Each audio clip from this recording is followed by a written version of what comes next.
Байзақ ауданы бірінші мектеп гимназиясының 3-ші Е сынып оқушы Төлеп Гаухар Мұқағали Мақатаев: анашым, асыл анам, есел анам, елжіреп ескірмеймін, есіме алам.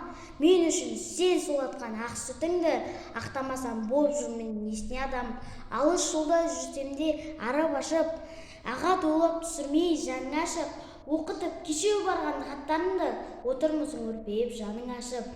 Өткізіп талай жылды аяқтаны, оқуын ұлың жақсы аяқтады.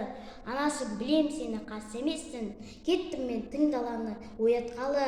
Анашым, қайда жүрсем сен құшарым, сүйемін дидарыңды мен құшамын.